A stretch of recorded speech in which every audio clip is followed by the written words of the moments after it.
কেউ ছালটা ছাড়িনি সিদ্ধ করছে, কচি পাতাগুলো শিলে পিষছে, কেউ কেউ আবার গরম তেলে খোস দাঁত হাজা চুলকুঞ্জে লাগাবে। চর্মরোগের অভ্যর্থ মহৌষধ। কচি পাতাগুলো খায়ও অনেকেই, এমনি কাঁচাই কিংবা ভেজে বেগুন সহযোগে। যকৃতের পক্ষে ভারী উপকার। কাঁচা ডালগুলো ভেঙে চিবোয় কত লোক, দাঁত ভালো থাকে। কবিরাজরা প্রশংসায় পঞ্চমুখ। বাড়ির পাশে গজালে বিজ্ঞরা খুশি হন, বলেন নিমের হাওয়া ভালো, থাক কেটো না। কাটে না, যত্নও করে না, আবর্জনা জমে এসে চারিদিক। শান্তি বাঁধিয়ে দেয় কেউ, সেও আর এক আবর্জনা। হঠাৎ একদিন একটা নতুন ধরনের লোক এলো। মুগ্ধ দৃষ্টিতে নিম গাছটার দিকে চেয়ে রইল। ছাল তুললে না, পাতা ছিঁড়লে না, ডাল ভাঙলে না, মুগ্ধ দৃষ্টিতে চেয়ে রইল শুধু।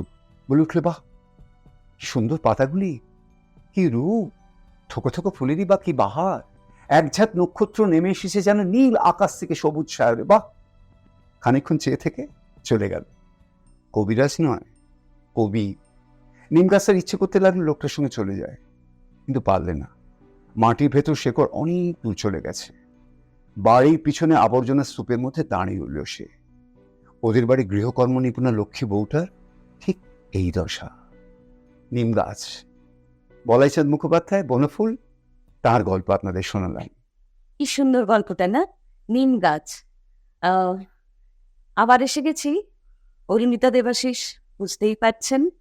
আর যেটা হচ্ছে যে নিম পাতা এই সময় কিন্তু খুব খাওয়ার দরকার, কারণ প্রচন্ড গরম পড়েছে। নিম বেগুন, আলু দিয়ে নিম সেদ্ধ সবকিছু কিন্তু ভীষণ ভালো। আর যেটা আমার বলার, যে গরম পড়লেও কোথায় যেন উকিঝুঁকি মারছে না বৈশাখ মাসটা, রবি মাস। শুধু রবি মাস নয়, রে মাস অনেকে বলেন, অর্থাৎ সত্যজিৎ রায়ের জন্মদিন। এই সব মিলিয়ে আজকে একটা খুব ভালো লাগা গল্প আপনাদের সঙ্গে খুব আমার বলতে ইচ্ছে করছে। তার আগে কিন্তু আরো একটু কথা বলবো, সেটা হচ্ছে সম্পর্কের কথা, তাই না? অর্থাৎ কত রকম সম্পর্ক আমাদের, না? এই বাবার সঙ্গে ছেলের, মায়ের সঙ্গে মেয়ের, বা শিক্ষকের সঙ্গে ছাত্রের, ছাত্রীদেরও, আমাদের যারা বাড়িতে আমাদের সাহায্য করেন তাদের সঙ্গে আমাদের এই যে সম্পর্কগুলো কিরকম এখন যেন কিরকম এখনকার ভাষায় বলি ফিকে হয়ে যাচ্ছে, তাই না? আমাদের সেই অন্তরের টানটা আর কিন্তু নেই, পারি না। এই টানটা কোথায় আছে? বইয়ের পাতায় আছে। আর সে বইগুলো এখন কিরকম হয়ে গেছে? এই যে আমার হাতে রয়েছে বিভূতিভূষণ রচনাবলী, দেখুন, ছিঁড়ে গেছে, পোকায় কেটে গেছে। এই বইটা থেকেই আজকে একটা সম্পর্কের গল্পে আসবো। আপনারা হয়তো বলবেন, কি যেন শব্দ একটা আছে না, বাকওয়াস শুরু করলো অরুণিতা। কিন্তু সত্যি বিশ্বাস করুন, বাকওয়াস নয়। এই যে বইটা পোকায় কেটে গেছে, এর মধ্যে অমূল্য সব সম্পদ আছে। আর এই যে বিভূতিভূষণের গল্পটা আমি বলবো, এটাও কিন্তু সত্যজিৎ রায় পথের পাঁচালী তার প্রথম ছবি শুরু করেছিলেন এই বিভূতিভূষণের গল্প থেকেই। তাই এই বিভূতিভূষণের গল্প বইটি হাতে বেছে নিলাম। আপনারা অনেকেই কিন্তু আবার একটু রাগ করে বলবেন যে কি গল্প শোনাতে বসেছে, কেন এগুলো শুনবো? এখন এআই এর যুগ রে বাবা, এই সমস্ত গল্প বইয়ের পাতায়। হ্যাঁ আছে, বইয়ের পাতায় শুধু না, মনের কোণে আছে। আর সেই মনের কোণ থেকে না কখনো কখনো হুশ করে ভেসে ওঠে একটা পাতা। তখন মনে হয় একটু পড়ে দেখি না। আপনারা সবাই কিন্তু এই গল্পটা পড়েছেন। আমরা যখন, ধরুন আমার বয়সী যারা 9-10 পড়ি, তখন আমাদের পাঠ্য ছিল রূপবাঙালি। পড়েছেন না? রূপবাঙালি।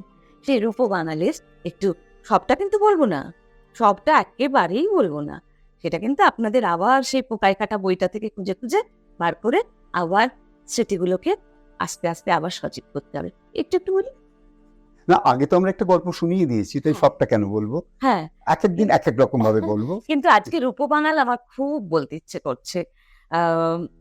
একটুখানি বলি শুরুটা, যে পিসিমার মুখে শুনেছি রূপকাকা নাকি সাজিমাটির নৌকোতে চড়ে ওর 20-22 বছর বয়সের সময় দক্ষিণ দেশ থেকে আমাদের গ্রামের ঘাটে নিরাশ্রয় অবস্থায় নেমে এসেছিল। কোন দেশ তা জানি না, সেই থেকেই আমাদের গ্রামে রয়ে গেছে। আর বিদেশ থেকে এসেছিল বলে তার উপাধি ছিল বাঙাল। এই উপাধির কারণই বা কি সেটা কিন্তু বলতে পারবো না। রূপকাকা আমাদের বাড়ির কৃষাণগিরি করেছেন বহুদিন, আমাদের জন্মাতেও দেখেছেন। কিন্তু সেটা বড় আশ্চর্যের কথা নয়। আশ্চর্যের কথা হচ্ছে এই যে ও আমার বাবাকে নাকি, বুঝে দেখুন, মানে লেখকের বাবাকে নাকি কোলে পিঠে করে মানুষ করেছে, অথচ রূপকাকাকে দেখলে কেমন বুড়ো বলে কিন্তু মনে হয় না। আর সেই থেকেই বাবা তো আছেনই, বাবাকে বড় করেছেন। বাবা কাচারিতে কাজ করেন, 4 মাস 5 মাস অন্তর অন্তর বাড়িতে আসেন। এই যে অভিভাবকহীন বাড়ি, হ্যাঁ ঠাকুমা আছেন, কিন্তু তিনি তখন অশক্ত শরীর, তিনি সবটা পারেন না। সবটার ভাত ছিল ওই কিষাণ রূপকাকার ওপর। সেই থেকেই রূপকাকা আমাদের বাড়িতে আছেন। আমরা তখন ছেলে মানুষ, কিছুই বুঝি না।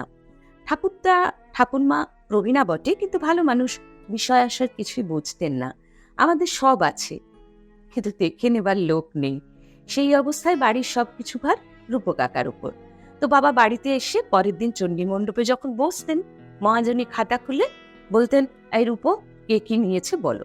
রূপকাকা বলতেন, লিখে রাখো, সনাতন ঘোষ 6 কাঠা কলাই, 2 কাঠা বীজমুগ, 6 কাঠা আচ্ছা হয়েছে।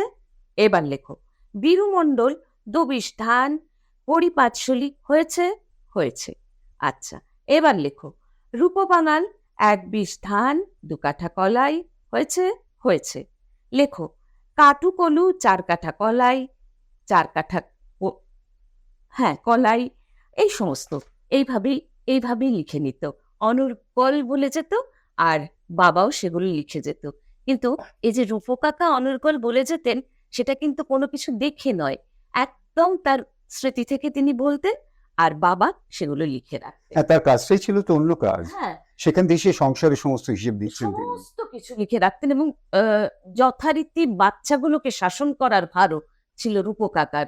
তারা যদি এসে দৌড়ে এসে দাঁড়াতো, সঙ্গে সঙ্গে রূপকাকা তার সেই বাঙালি ভাষায় বলতো, পড়তে যাবার সময় নাই, এখানে আইসো দেখতে, মজা দেখতে। রূপকাকা কিন্তু বকে উঠতেন সবার সামনে, এমনকি বাবাকেও বকতেন রূপকাকা। ওই রকম রাশভারী বাবা, তাকেও বকতেন রূপকাকা। অর্থাৎ এই যে সম্পর্ক একজন কিষাণের সঙ্গে একজন মনিবের, এই যে এই সম্পর্ক কিন্তু গেঁথে দিয়েছেন বিভূতিভূষণ তার এই অসামান্য গল্প রূপ বাঙালে। তো একদিন রূপকাকার জ্বর হয়েছে, বাড়িতে আসেননি। সেই সময় বাবা তো এলেন মরেলডাঙ্গা থেকে, এসেই বিকেলে রূপকে ডেকে পাঠালেন। রূপকাকা জ্বরে কাঁপতে কাঁপতে বলল, বলো গে যাও, আমি জ্বরে উঠতে পারতেছি না, এখন যেতে পারবো না, জ্বরে মরছি। শীতে না তার আসতে পারলে না পায় এতই কি তার মান যেত? নতুন বাবু রূপবাঁধানো ছড়ি হাতে নিয়ে ঘুরে বেড়ান বাবা, তিনি যাবেন রূপবাঙালকে দেখতে। বাবার ভারী মানে লাগলো। তখন তো বাবা ভীষণ রেগে গেলেন, রেগে গিয়ে বলেন, এত বড় কথা রূপ বলে কি করে? রূপকাকাও তখন বললেন, মারবে তো মারো, কাটবে তো কাটবে, আমি যেতে পারবো না, আসতে হয় তুমি আসো। ঠাকুমা ভীষণ রেগে গেলেন, রেগে গিয়ে বললেন, তুই রূপকে এমন করে বললি? বাবা তখন দৌড়ে গেল, গিয়ে রূপকাকার হাত দুটো ধরে বলল, রূপ দাদা, কিছু মনে করিস নে রে, মাথা গরম হয়ে গিয়েছিল, তাই বলে ফেলেছি। ভাবুন একবার, কেমন কেমন এই মানুষগুলো তখন ছিল, বইয়ের পাতাতেই ছিল। কিন্তু এখনো বোধহয় খোঁজ করলে আমাদের মনের মধ্যে থেকে এমন মানুষকে আমরা খুঁজে পাবো। আর শেষটুকু যখন একেবারে বৃদ্ধ বয়সে 3 দিনের জ্বরে রূপকাকা সমস্ত দায়িত্ব নামিয়ে দিয়ে চলে গেল, সে জায়গাটা একটু বলি। রূপকাকার জ্বর, বাবা গেছেন দেখতে। ছোট চালা ঘর, একদিকে ডোবা, একদিকে বাঁশ ছাড়, ছেঁড়া মলিন কাঁথামুড়ি দিয়ে শীর্ণ সাদা দাড়ি রূপকাকা পুরনো মাদুরে শুয়ে। রূপকাকার ছেলের নাম বেজা আমাদের দেখে বলল, আসুন বাবুরা, দেখুন দেখি বাবারে, জ্ঞান নাই, ভুল বকছে। বাবা ওর মুখের উপর ছুটে পড়ল, ও রূপদা, কেমন আছো গো? রূপকাকা চোখ মেলে বললে, কেদায়, শীতে না, কবে আইলে? এই পরশু এসেছি।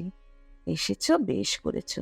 এই শোনো, খাতার মুড়োয় লিখে রাখো, মুই চিড়ে খাবার জন্যে বেনামুড়ি ধান নিয়েছি 4 কাঠা, আহাদ মণ্ডল কলাই নেছে 2 কাঠা।